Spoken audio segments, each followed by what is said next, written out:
The mapping below represents all of the points on the graph of function f. Okay, so here we have all the x values, and here we have all the f of x values. Now, you've learned that f of x is basically the same thing as y.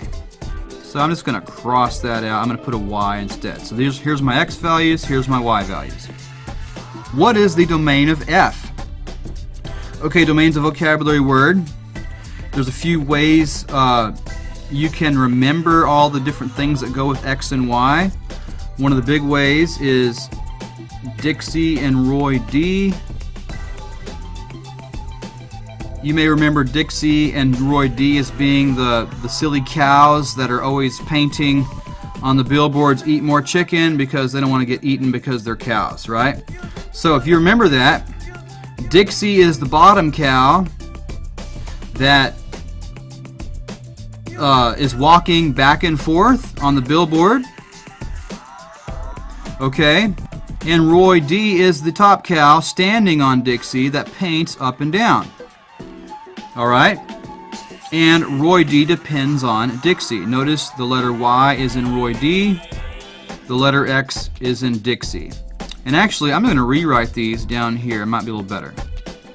Because all of this is Dixie and all of this, the Y, is Roy D.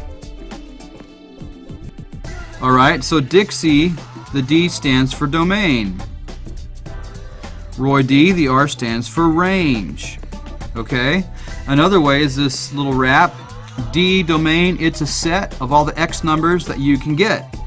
R, range, nothing strange. The set of Y numbers, all nicely arranged. Okay, the other letters in here, just while we're at it, input and output. Here's X, which is side to side, like Dixie walks. And Y, up and down, that's the way Roy D paints. And then, lastly, Dixie, the last I stands for independent.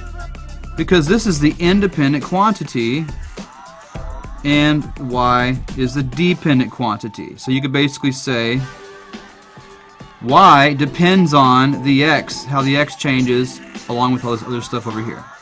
So with all that said, this is a super easy question to answer. Alright? Here's what we got. We have, what is the domain of f? They want to know all the x values. That's it. Domain is all the x numbers. Here they are. -4, -1, 0, 2, and 7. -4, -1, 0, 2, and 7. And there you go.